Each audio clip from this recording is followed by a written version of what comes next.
Hello, good afternoon, and welcome to the Villa Park podcast. It could be good morning. We've had viewers from Australia yesterday. We had viewers from Jamaica yesterday. It could be good night. So, yeah, thank you for joining us for another lunchtime live, where we just jump on for 10, 15, 20 minutes, just round up the news, get your comments in, get your thoughts in on anything that is happening across Villa over last night and into this morning. So before we get into it, make sure you smash that like button or maybe just press the like button. Actually, don't smash the like button. I don't want you to break your computers or break your phones.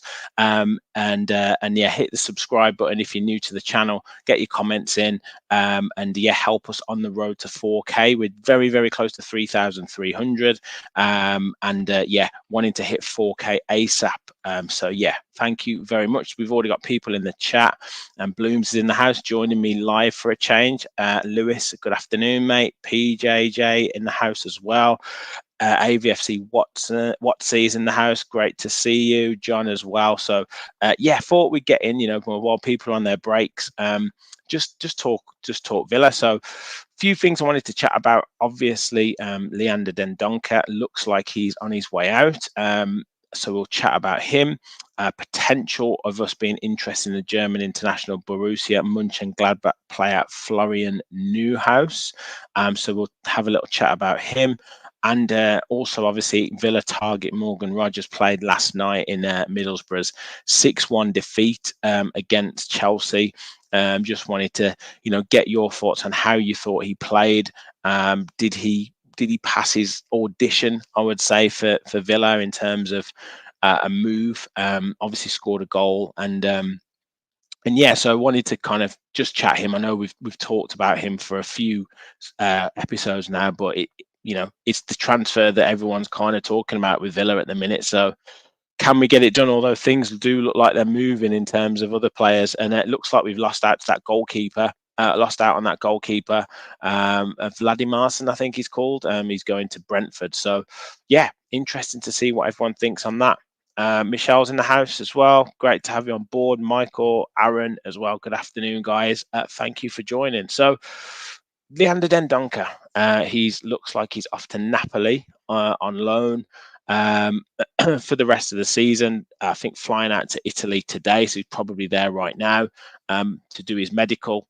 He's going to move for the rest of the season with the view to, I think they've got an option to buy, not necessarily an obligation to buy, for around 9 million euros. So yeah, I think it's a pretty good move for him. I think his kind of wishes or desire was to stay in the Premier League, but didn't look like any offers were coming through for him in the Prem. But Napoli, pretty good club. I know they're not having the best of times in Serie A this season, but hopefully he can move, get first team football, and then we can get a good price for him. It's obviously not what we paid for him, but gets money off the wage bill. I think I seen on Twitter, I think Aston on Twitter was saying it's probably going to free up about 1.5 million off the wage bill. So see what we can get in for him. He's only featured 27 times to Villa, scoring one goal. Obviously that one against Man United recently. Had a couple of really good games, particularly game against Newcastle last season, where he really did stand up to their physicality. But in other games, he's kind of looked a little bit slow and never really got going with kind of the way that Villa want to play and the way that Unai Emery wants to play. However, always a good professional, never really, I guess, kind of threw his toys out the pram or anything. So wish him the best. But yeah, I don't think he's a player that Emery has really, really, really wanted. Gaza saying afternoon and goodbye. CC snowy in Toronto. Interesting weather out there. So obviously he goes with our best wishes. Never really cemented a place at all. Wasn't really going to get in ahead of Kamara or Louise. Came in as kind of backup to the backups, really. I think Emery sometimes utilised John McGinn in that position before he then utilised Leander Dendoncker, which I guess tells you everything you need to know. Where does it leave Tim Irigbonham? Is he the next one? Is he the next one to come through? Is he the backup to say Kamara if he gets injured, or Louise if he gets injured? Or is it going to be shuffling the pack with regards to McGinn dropping in there, or Tielemans maybe playing a little bit deeper? We know Tielemans doesn't like that, hence the reason why Leicester was so poor towards the back end of last season when he was utilising the deeper position. So yeah, where does that leave us? Or does it leave us looking for a new player? And this is where the next link has come with Florian Neuhaus from Borussia Mönchengladbach, German international midfielder. Probably I've seen Neil from for the Love of Paul McGrath podcast say he's kind of in between a Kamara and McGinn. He's played in defensive midfield. He's played more attacking or more box to box, but he tends to fit that profile of midfielder that Unai Emery likes a bit more than, say, a Dendonker, just mobile, quite lean, quite tall, 6'1", but can get about the pitch. So he's played 150 times for Mönchengladbach since 2017, scored 18 goals, and has represented Germany from under 20s, under 21s, and has 10 caps for the full side, scoring 2 goals. So got a decent record. It looks like West Ham are in for him as well. Looking potentially like a loan deal. Now, a lot of people have talked about this kind of loan situation with, can we have more than 2 loans? And as far as I'm aware, it's okay. I think it's 2 domestic loans, so this one might be able to be done. However, Zaniolo still could be one to be moved out. So yeah, it's going to be an interesting one. Let's just have a look at his stats on SofaScore, and I've compared him to John McGinn. So similar type of attributes, to be honest. McGinn probably outperforms him in a few, but again, similar-ish in terms of playing. He obviously hasn't had the game time in the Bundesliga this season that he would have wanted. He's only started 7 games. He's played 15 in total, but has scored 3 goals. So obviously knows where the net is. 2 big chances missed as well, so could have maybe had more goals. Scored 1 with his head, 1 with his left foot, 1 with his right foot. So shows that versatility, and all from inside the box. So obviously showing that box to box mentality. Has created 1 big chance as well, but hasn't created any assists. But his passing accuracy is there, and it's there for all to see. That's pretty high, 86%, 89 in own half, 84 in the opposition half. Noticing that more passes in the opposition half as well, so definitely likes to get forward.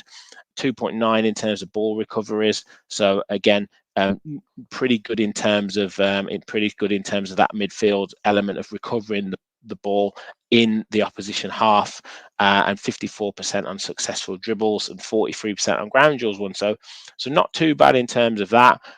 So yeah, be interested to see whether we can get him in. Obviously, West Ham bringing in Calvin Phillips, is that their main target, or are they going to bring more? So yeah, going to be interested to see whether we go in for him. So yeah, let me know your thoughts in the comments. A few bits and bobs coming in there. So Bloom says, gutted we've lost out on Valdemarson. Looked exactly what Emery wanted, young and hungry keeper. Yeah, it's going to be interested to see what we do with the goalkeeping position. PJJ says, functional squad player regarding Dendonker. Doesn't have what we need. Good luck to him. He can get game time with an eye on Belgium national squad and the Euros.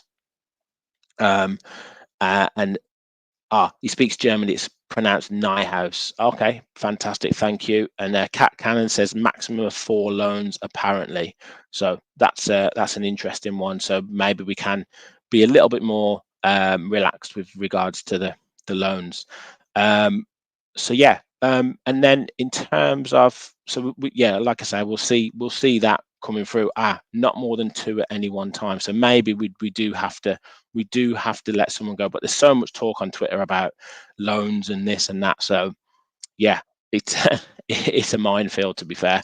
And then obviously Morgan Rogers played last night for Middlesbrough.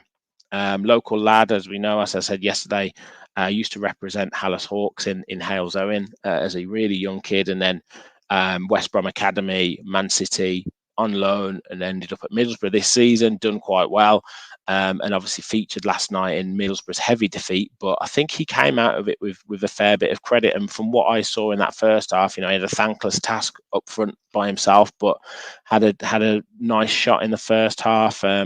Probably could have got Middlesbrough back in the game.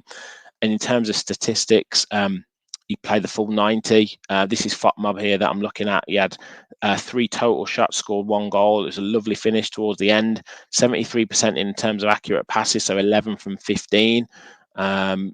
Expected goals on target was 0.68. His shot accuracy was 2 from 2, which was 100%. And he had 1 block shot.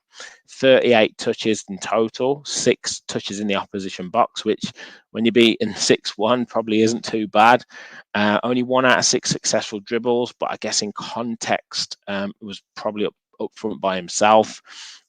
Dispossessed 3 times and won 2 out of 2 of his tackles, 3 recoveries, and 5 duels won. So, well, 5 out of 11. He did lose 11, but and he won 1 out of 2 aerial duels. So probably, in terms of a performance up front by himself, you could probably say there were some really good elements of that.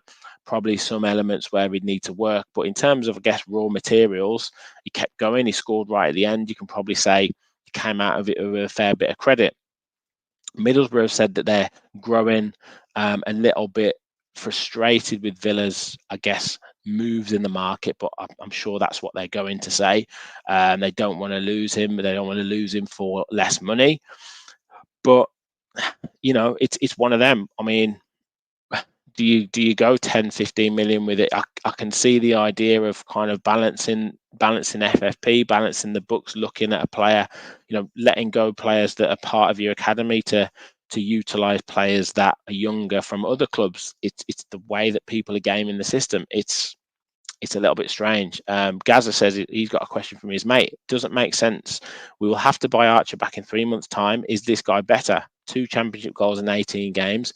Very speculative buy for the future.